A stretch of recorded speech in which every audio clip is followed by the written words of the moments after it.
Hello and welcome to the Addicts podcast. I'm your host Jamar. Today's episode 193. We're going to be interviewing Rob. How you doing, Rob? Good, bud. Glad to hear it. You excited to do this or what? Yeah, excited and nervous. Combination of both. Oh, I hear you. Completely hear you. So let's start off nice and easy.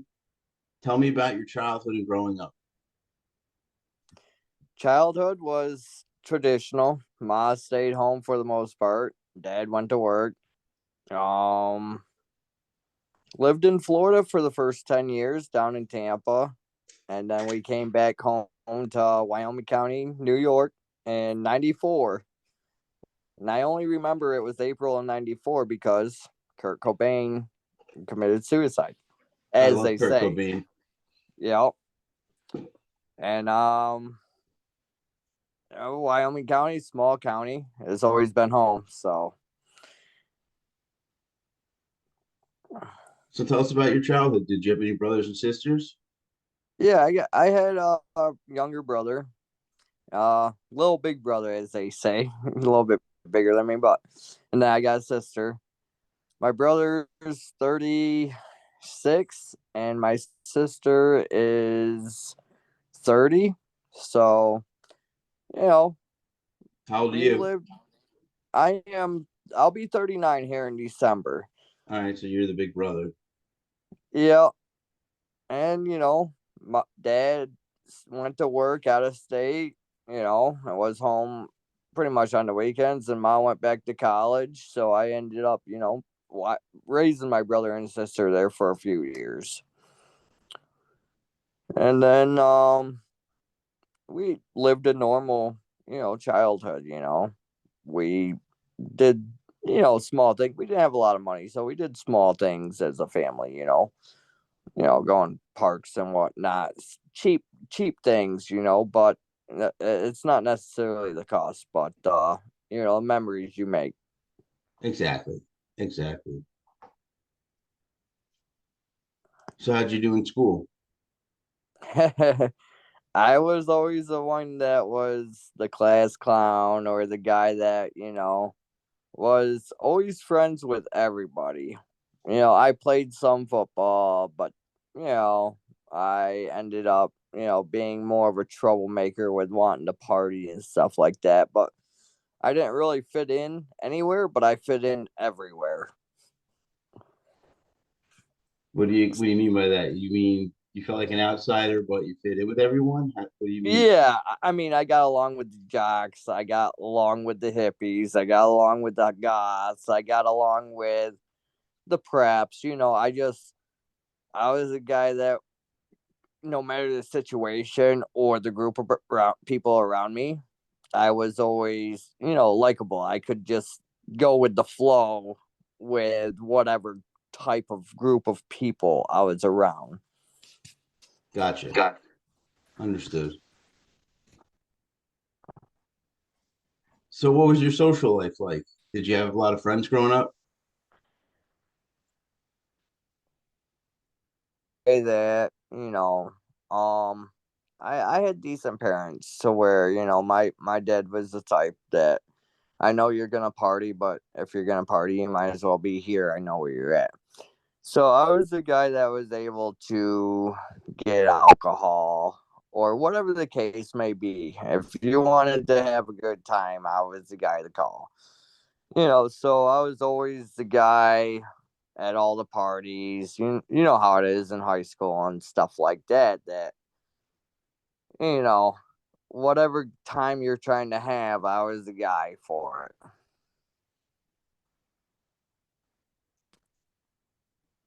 What type of parties would you guys have? I Oh, mean, how many mainly, people?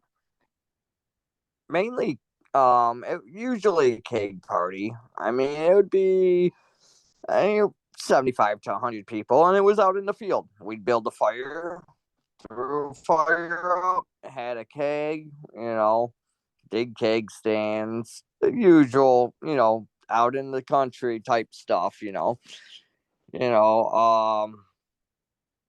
was hard to explain, I guess. Well, it's simple, but it's not. You know what I mean? pretty much the cops knew, but they didn't care as long as you weren't out drinking, driving, and being an idiot and vandalizing and stuff like that. If you're, out in the middle of nowhere and you're staying where you're at, then they kind of overlook it. Was it a small town you grew up in? Oh yeah, right in the county. It says right when you enter the county, there's more cows than people. Um, our graduating high school class was, I think, like 90, maybe 93. So it was almost 20 years ago. I graduated in 03. So it's hard to remember the exact number. Yeah, no, but that's a very small class. I forget how big mine was, but I know it wasn't 93. I know it was much, much bigger than that. Like if I said 1,000, is that a crazy amount of people? I mean, I feel like actually no, it wasn't 1,000, but I feel like it was probably a few hundred. Yeah, I What's would like the say average high school? I don't even know. I never thought about I I'm not sure. Tell you the truth, I think some of the bigger cities, I know they're divided into districts and stuff like that. And I want to say there's some classes that get up to 700 or 800 people in a class. it. Yeah, we were big. I know that. I would be lost. My anxiety would set in. Oh, I didn't realize it at the time, but that was when I started having anxiety issues. Um, when I was in high school. I was a fucking animal. I would start fights when they want to. I would just get so like I would get an explosion of like adrenaline from my anxiety. You know what I mean? I was like walking on eggshells all day. I felt like for myself. I was like Yeah, nervous about myself. yeah, yeah. Uh, I didn't really. My anxiety didn't really kick in until after prison. you said after prison. Yeah, How old were you when you first went to prison? I was turning 23 and I got out. I was getting ready to turn 32. I went in August 1st of 2008 and got out June 6th of 2015. Well, I did 7 year bid. Yep. Yep. But real quick, before we get to that, let's just step back a little bit. Did you graduate high school? Yes. I was fortunate. Okay. Teachers like me, so they kind of helped me out with some of my final averages. I got lucky too. We got something in common. I got lucky too. I remember a quick story. I had a coach, Mr. Gillick, and he was my history teacher, but he was my football coach also. And comes and grabs me at the end of the year, and he's like, "You failed." He goes, "I'm supposed to fail you." He goes, "But I'm not going to." He goes, "Because I don't want to see your ass here next year because I can't stand it." So he gave me a D, and I got That's really lucky yeah, yeah. because I Looking was out I was for a you. crazy kid. Like I was the class clown, but I was also crazy. Like if you said anything stupid, I would want to fight right away. Yeah, I didn't really get into too many fights. I got into two fights when I was in school.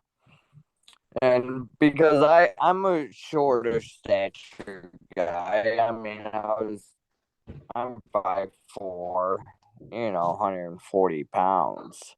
So I got the small man complex. So I didn't really get into too much fights, but pay it no mind as well. Yeah, I mean, it's so funny because now I'm so anti-violence and fighting. I would laugh if I would have met my younger self. He'd be laughing at me. Like, dude, get out of here. You're a joke. Right, right. Yeah, I was a little punk. I think if I met myself, I'd smack the shit out of myself. Yeah, what are you Like, thinking? come here, you little punk. Who the fuck you Yeah, think you are? yeah, exactly. But anyway, back to you. So graduate high school. What do you do once you graduate high school? What was your like life plan? Because most people do something. They either go to work, they go to college, they maybe sit on their asses and do absolutely nothing. Well, I didn't. Well, see, I went to college, but I had fallen into addiction when I was 15. I went from smoking weed every day when I was 12, but So I that had a was very, your first time you ever smoked weed. How old were you? 12? yeah, I had a very traumatic experience, which I've only talked to my counselor and soon to be ex wife about. But I smoked weed for about 3 years, and the second drug I tried was crack. I started smoking crack when I was 15, To and forget about this, and you were doing it to forget about your traumatic event. it was my escape. At the time, I didn't realize it, but looking back, it's was the only thing it started off on the weekends, and then it went to 3 days a week, and then every day a week. I mean, um, and that was all the way up until I went to prison. I mean, when I got out of high school, I went to college, and it was a NASCAR Technical Institute. So they did drug tests. Of course, I failed the drug test, and they wanted me to take classes. They wanted 6 weeks of classes. Each class cost $50. I'm in college. I couldn't afford that, so I blew it off. I ended up getting kicked out of college, and then I went to work doing construction with my old man for a couple months, and then I went into the Marine Corps. I went into the Marine Corps, graduated boot camp. Boot camp leave, you get a week off to come home. I came home, and one of my childhood friends threw some weed in my lap. I said, I can't do that. I'll fail the drug test when I get back, because he owed me some money. So he took the weed back, and he came back, and this was actually the first time I actually did coke. Until then I always smoked it. Um I did, he brought me back what he owed me, I should say. And did coke that night.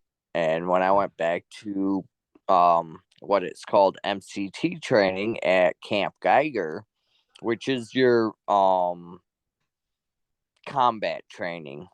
Um, I had failed the drug test with 0.008 milligrams of cocaine in my system still. And I was put on probation for 17 months. Camp Geiger is a non alcoholic base. And I could have gone through with being on the right and narrow, but 5 minutes away was the liquor store, and I was the only one that had the gall to go to the liquor store. And I went to the liquor store and was getting bottles of liquor for other Marines that was either on medical hold, or in my situation that had gotten in trouble and it was a holding on them. So I would go get the liquor and sell it to them for twice the price. I ended up acting like a fool, and they you know brought me in for a breathalyzer test, and I failed it, and they gave me a warning. But I didn't really care at that time because I was too far involved with dealing with personal demons. I kept drinking. They caught me again, and I got lucky. They gave me an uh a general discharge other than honorable. So it wasn't a dishonorable discharge. I'm considered a veteran, but I do not hold that. I don't consider myself a veteran because I had my great grandfather that was on Pearl Harbor that was bombed and survived. I've had numerous uncles in Vietnam. I got uncle that was in the Gulf Coast, and or the Gulf War. And it's just, I don't yeah, I did boot camp. I did um training, the field training, the combat training as far as MCT goes. But I'm not the type of guy to, just because I technically qualify as a veteran, I don't consider myself as a veteran because I don't see me having enough time in. So after the Marine Corps, I got out and I was doing construction with my old man, and that was going good. We were going out of state and stuff like that. And at this time, we were doing travel and construction on water waste treatment plants. And when I was down there,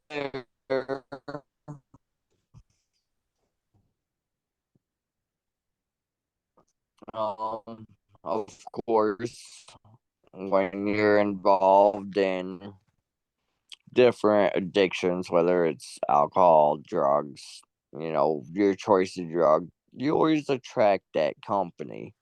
For some reason you stick out like a sore thumb and those type of people attract you. And can crack and stuff like that. And um what led me to prison was I I had met a girl. She ended up being a stripper, and she was not taking care of the child at all. And I was the main provider. I was, one morning the child was crying and whatnot, and I was taking care of it. I picked it up out of the crib. I ran upstairs. I forgot the bottle, so I ran back downstairs, tripped over my feet, and then we were living in my parents' basement, which was, pretty much like an apartment. I had tripped up on the step, yanked the handrail. The child fell out of my arm. I was about 5 steps from the bottom, fell out of my arm onto the concrete floor. Being young, I've never dealt with children or anything. It seemed fine. I was fine. Um, Gave it this bottle, laid it back down. It ended up having a little bit of bleeding on the brain. So I went into I it was questioned and stuff like that. Passed passed the lie detector test, but they felt like I had harmed the child. So even though the evidence didn't match up, like the bruising on the child's head didn't match up with, like knuckle prints or anything like that. My hands wasn't bruised or anything like that. So after being young and dumb, after 8 to 10 hours of questioning, interrogation, I just told them what they wanted because I was like, there's the evidence shows that I didn't intentionally harm the child. So went to court. I was sentenced to 16 years. They suspended 8. After being sentenced, I found out that my attorney, which my parents would have paid for, but I didn't want to put them in debt. I went with a public defender. I had found out that my public defender was a divorce attorney and had never handled a criminal case. So I go through, the 7 years of prison and whatnot. I get out of prison and I had 4 years of parole. Excuse me, 4 years of parole. Always pass the drug test and whatnot. So I got out June 6th of 2015. Started working construction again with my old man. I would always leave $350 on the counter for rent. They said, no, I don't want to take it. You save it up, get on your feet. With them living in Pennsylvania, I did my prison time in Virginia. With being an out of state parolee, I had to live with my parents for half the time. So after 2 years of working construction, which we were working down in Baltimore, Maryland, which ended up being the biggest water waste treatment plant in the world, it was a $350 million job. I got off of parole early. October 17th of 2017, and that's when I moved back up to New York. And I've been clean since I've been out of prison. And even in prison, it's easier to get stuff in there than on the streets. I was just about to ask, what was life like in prison? Um, it was the only reason why I survived. I had to fight my first year and a half. I was a smaller stature guy, but I fought to earn that respect. And I won some fights, I lost some fights. That's the way it goes. But what helped me was my Marine Corps training, the combat, hand to hand combat training. Because one thing about prison, you go in there, you act like a tough guy. They're gonna see how tough are. You you walk around like you're timid, they're gonna try to take your stuff. And then guys like me, you fight them, and you'll earn respect because they'll get sick of fighting you and they'll just leave you alone. I was at 7 different prisons in 7 years. Why? Because I ran the NASCAR gambling ring. What it's called is a parlay. You got 10 picks, each driver matched up against each other, and you pick out 4 drivers. Well, it's called 4 for 10, 5 for 20, or 6 for 100, which you got to get all your picks right. Say at the time I was in prison, I would have it. It would switch up every week depending on the track, based on the strengths of the drivers and how good they did at that track. So, say, I got, the 10 different matchups. You pick up 4 drivers. All I have to do is finish in front of that driver. So, you put $1 on it, you get all 4 drivers right, you get $10. You pick 5 drivers, you get 5 drivers right, you get $20 if you put $1 on it. And same with the 6 for 100. Now, if you do, the 4 drivers and you put $5 on it, you win $50. Anyway, I would have one guy write tickets, one guy collect money, and a different guy pay out. I never held on to anything. And, they knew I was running the gambling parlay, but I was always clean. They couldn't catch me with it. So they would transfer me to a different prison. Eventually, the last prison I was at, my they my cellmate did tattoos and stuff like that. And he had his ink that he had made up. He had his tattoo gun and all that, but it was called a common area. And he admitted, he says, "Oh, that's myself," you know. And, I used to work out, hit the weights and stuff like that. So I had a couple cut off t-shirts. So they hit me when they did the shake, because the one day after count, they locked our cell down. They let everybody else out, but they were going after me. So they kept us locked down. They came down to what they'd call a shakedown and go through your stuff. I had a couple cut off shirts, for working out and stuff. So they got me for destruction of personal property, tattoo paraphernalia, because, my cellie claimed it was his, but since it was in a common area, they can charge whoever they want. So I picked up 2 charges off of that, and I had to go to a segregated living unit. It wasn't necessarily the hole where you're locked down, but you go to a pod that, they don't cut the TV on, the power to your cells until 8 a.m. You only get one hour out in the morning and then 1 hour in the evening. They bring your food to you and everything, and they cut the power out at 8 o'clock. So it's pretty much locked down for 22 hours. So I lost some good time after that. During that deal, I was supposed to get out in beginning of April of 2015. But yeah, they got me on pretty much his charges. They never caught me with that. And and it's all about respect. That's all it comes down to. Um, you know,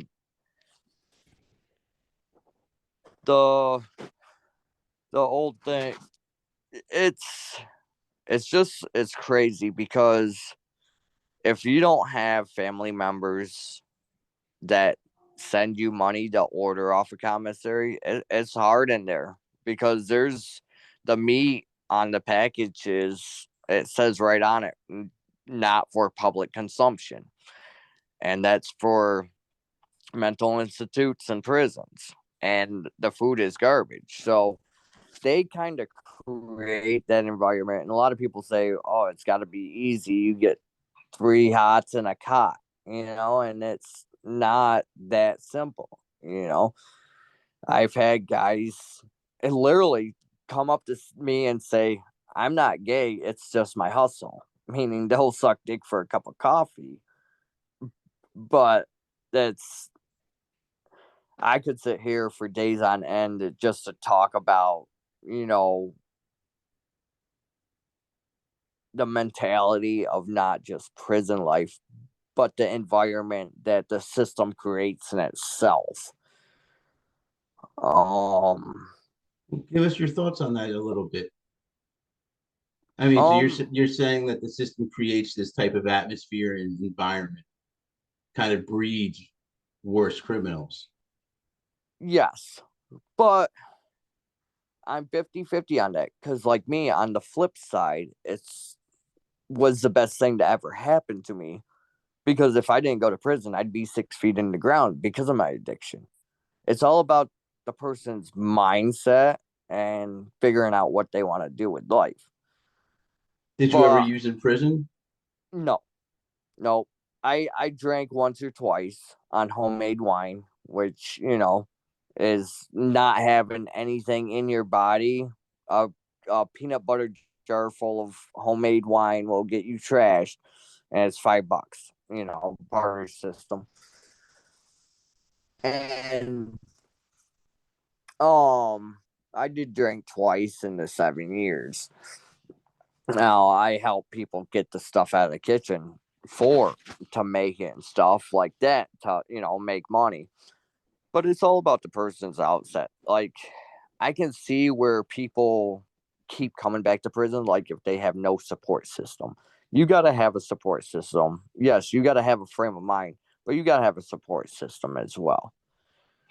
Um, it's don't want to jump ahead, but it's like where I'm going through divorce, where I had relapsed after being clean for 15 years.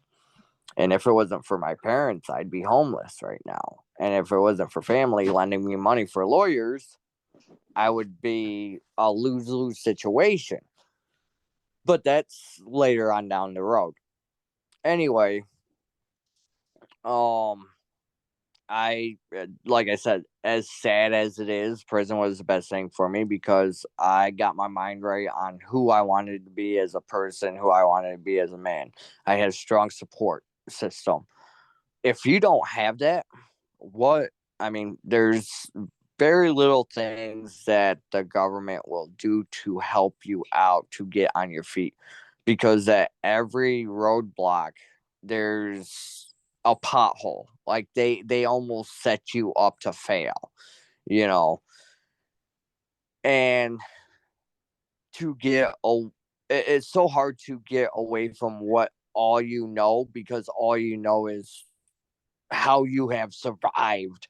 That's the only thing you know to keep living, to keep getting food on the table, whether it's slinging dope or stealing or whatever the case is. However, you feed yourself or your family, you're kind of forced into that in certain situations because the court systems and everything is so difficult.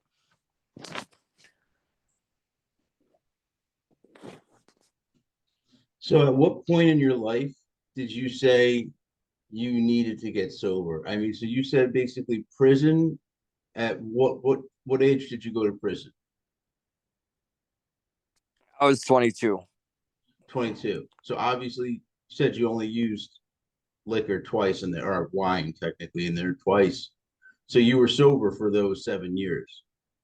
Yes. How long did your sobriety continue after that? Until last year. Uh last summer I used one time, but it was really last October when I got back into it bad. So 2022, 2021. So from 2000 November, I remember it was November, November of 2007 was the last time I used cocaine. And I relapsed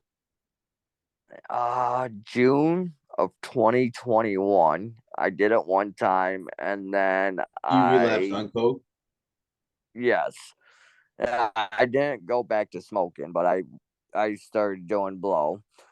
And I did it once in June and then I just picked up in October and it was, you know, 3 or 4 times a week. It was probably about 3 grams a week, so just under 8 ball a week. And it just, you know, me and my wife bought a business. We bought a bar and restaurant. Because I moved back up to New York in October 17th of 2017 because I met her. She drove down there every weekend to see me where I was staying at in Pennsylvania. I couldn't, with being on parole. So the day I got off of parole, I moved back up to New York. I did construction. I was, got really good at what I did. And then, just get my foot in the door doing construction. I said, hey, I'll start out $14 an hour. I don't care what you pay or whatever. So I was with the company for 2021. So from October 2017 until December 2020, I went from $14 an hour to working nothing but state and federal jobs making rate pay, which for a heavy equipment operator, it was $65 an hour. I only seen 31 of it because the 34 went into annuity and 401k and stuff because it was a non-union company. So we got our house paid off and everything. And she worked at the, small town bar and restaurant off and on for 10, 15 years. She knew the previous owner. So with everything being paid off, we got ourselves in a good situation to buy the bar and restaurant. We pretty much started off with 0 customers. It was rundown. It was a little bar, no place. It was rundown. She's an amazing cook. And I never was the type to be a people person, but I figured out that I was really good at it. I was a bartender and I was a jokester. And you come into a restaurant bar, you want to leave the real world outside, whatever your stressors are, your issues. So I was able to make people joke and laugh. So the combination of um her great cooking, which we revamped the menu because it used to do pretty much what I call bar food, finger food, appetizers type deal. And my humor and good nature and being down to earth, we went from 0 customers to our first year, we did $500,000 in sales. That's amazing. But I was there all the time, renovating it, working on the bar and restaurant. It was rundown. It was not for the faint of heart. And we made it respectable. But there's some nights where on a random Wednesday night, I want to get home until 3:30 in the morning. And that's because, well, we got to stop liquor sales at 2 a.m. By the time I got them out the door and cleaned the whole building, get home at 3:30 in the morning. I get up sometimes before 7 a.m., go back down there and start working on the building. And I fell into everybody like me. So they're like, buy you a shot, I'll buy you a drink. Now, I never drank liquor before because alcoholism ran into my family. When I did construction, I would have a couple beers here and there. That's probably a 6-pack a month, a couple beers on the weekend or family cookout. I'd have a few beers. I never drank liquor. So once we owned a bar, being on the run, because I could take care of a full bar and a couple tables out in the dining room. So I was always ripping and running, back and forth a million miles an hour. So it was easier just to do a shot or drink a liquor. And, I got to a point where I was drinking every day, and that led to, falling back into cocaine use. And the cocaine use was pretty much just to keep me going at first. And I thought I could control it and thought I could, I'll only use just when I'm feeling tired or when I need a pick me up. And I lied to myself, just like any addict. They would, just flat out lie to yourselves. As being a recovering addict, you you just lie down. Plain and simple. You think you can control it, and you really can't. So that's what got me back into using cocaine. And the liquor, I didn't really see it until I took a step back. And that step back was, um I tried to fight it. My wife took me to my parents' house, but the bartenders couldn't get drinks in. They couldn't ring up all the drinks. We were losing money. So 3 or 4 days she would come and get me and bring me home and put me into the same situation. And being an addict, I just couldn't be in that situation without drinking, or being around the people. Um, August 15th of this year, I'll forever remember the day, because I was talking to a couple of our workers, and they wasn't really understanding, because if you haven't dealt with addiction, no one understands. I was struggling. I told them, it was a little bit slow that afternoon, and I said, I gotta go home. I gotta mow the grass. I cannot be here, because this whole time doing blow, I hated it. I did not want to do it, but the physical reaction, I needed it, where I had gotten into too deep. You mean you were physically dependent? Yes, Okay. and every time I did it, I hated myself for it, because I would mentally tell myself, I don't want it. I don't need it. I don't want it. But my body wouldn't allow me to say no. But the day I called, that August 15th of 2022, I talked to my coworkers. I said, I gotta get out of here. I gotta go home, mow the grass or something. I called my wife, and she said she didn't care and I should go kill myself. So, with having a $300,000 life insurance policy and being my frame of mind mentally, I was like, well, I'm not going to commit suicide, because the girls, my beneficiary, my two daughters, 7 and 9, want to get the money. They want to be looked at. So I called the worst possible person that would have the biggest piece of garbage that I could OD on and be an accidental death. I called her up, and I got some. And my wife, somebody was watching the house, seen someone pull in the driveway or whatever. And she came home and snapped on me and made me pack my stuff. And my dad came and got me. And that was the last time I used, because I, even though my actions didn't say I did, I love my wife. I love my girls. I love the life I created, but the addiction didn't allow me to love it, to show my love. Because I was all about myself.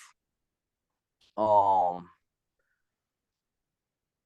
and I didn't go to no rehab center.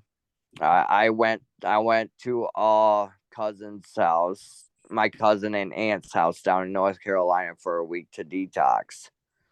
And I went crazy. Went through the whole 9 yards, the physical pain, the body shakes, the cold sweats. I was out of my mind, because, well, found out my wife was talking to other men, and, you know, sleeping around and stuff like that. And, once I got past all that stuff, she eventually put a restraining order on me, which has been dropped and whatnot. But I've been clean since August 15th of 2022, and just Venus, because I was at the low of lows with prison and then got to the highs of the highs with having a successful business, walking around every day, $3,000 in my pocket, buying whatever I wanted to. Doesn't matter. But that ball of stress and that every day, you don't get to enjoy it. And hit rock bottom again. I'm just trying to build myself back up. But this time, my motivation is not being some successful business owner where I thought money would be the key to happiness and yada yada yada. I finally found the meaning of life and the true happiness, and been to the mountaintop and I've been to rock bottom, not once but twice. But the second time, I figured out why I had to be there, and that's to find the inner peace from a traumatic experience in my childhood to finally put my demons to rest. Alcoholic, and I just kind of shut the closet door and didn't let the demons out because I preoccupied them. I never faced those demons. And everything came out when I relapsed, and I was finally able to kill off those demons for good and just get beyond that point.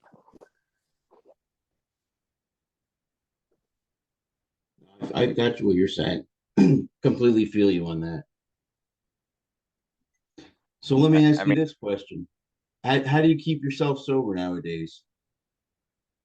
I have completely isolated myself. I blocked all because I had 7 different dealers. I blocked their number, blocked them on Facebook, and completely isolated myself and started over. And pretty much looked at, say, for example, Facebook. Okay, who is out for me and wants to really be part of the support, or who don't want to use me. So I went through and blocked everybody that I felt like wasn't beneficiating me as far as my mental health, my physical health, my addiction. And then I kept everybody that had really the best interest for me instead of using me. And what keeps me sober is my 2 little girls. They're 7 and 9. I can, if they call me right now and want me to come pick them up, I can be there and pick them up. And I don't have to have I'm busy or something because I'm too fucked up, too drunk, or too high to go pick them up, and I'd have to lie to them. But they could, if they wanted daddy to come get them, I can jump in the car and go get them with no problem. And that is really sad, is it? Because I just adopted a Clee mine, but they were, when I met them, they were still in diapers. They didn't know their biological father. And I had just adopted them in February. So they only know me as dad. And they're, I, they're mine. I look at them no differently. And fight in that time of relapse and addiction without the self love, I didn't realize how much they needed me. I didn't realize how much they loved me. Where I didn't understand my effect, and really clearing my head and finally realizing that how important I am to them, there's not a chance in hell I could ever return to addiction because I have to be there for him. That's a great motivator. Feel the same way. It's me and my daughter. She's the reason I got sober, and she's the reason I stay sober. Absolutely. Just, I mean, it's the precious time. It could be just something as simple as going to McDonald's for a half hour, and that time is precious. You can't get it back. Nope, can't get back at all. So, did you have anything else you want to add or talk about? It's just been a crazy. I like sometimes when I sit back and back at my life, I really can't believe some of the stuff that I've gone through. Like I could sit here and talk to you for a week on end and really go into details about a lot of stuff. And if you were a regular Joe Schmo on the park bench, kind of like Forrest Gump, you'd think I'd be telling a lie. You would think I'd have some amazing story that I had nothing but time to make up. And because if somebody told me my life story, my reaction, I would probably laugh at them. You know, it's really it's unbelievable at times. I mean, everybody's got a story, and everybody's story is just as valuable as mine. Don't think I think I'm better than anybody else, by no means. It's just it seems like a fairy tale but stuck in a nightmare.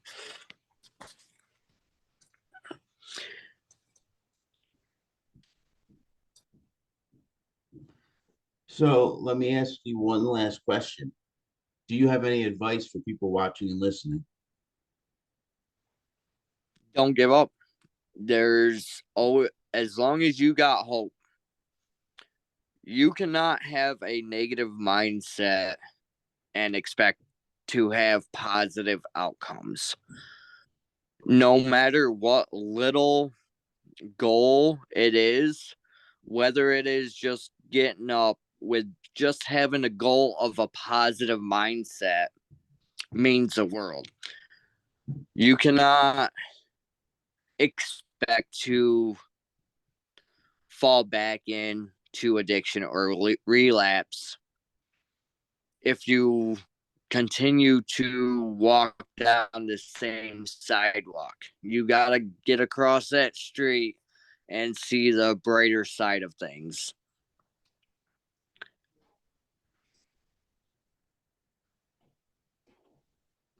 Thank you very much. I appreciate that. You're welcome. So, did you have anything else you want to talk about? I think I'm pretty good for right now. I mean, All right. maybe once I get my more of a thought process, maybe put a pen to paper and have a little bit more organization. Yeah, I'd love to come chat again. All right. Maybe we'll figure something out. I've done part twos before with people, so we can talk after the show. Sounds good, bud. Thank you. All right, man. Sit tight for me. Don't go anywhere. And for everybody watching and listening, if you like what you saw and heard, go below and give us a like. Also, subscribe to see when we upload new videos. You can check us out on Twitter, Reddit, Instagram, TikTok, and Facebook. You can also check out our website, which is www.addicts-anonymous.com. There you will find plenty of resources as well as free literature. So once again, I hope you enjoyed today. And until next time.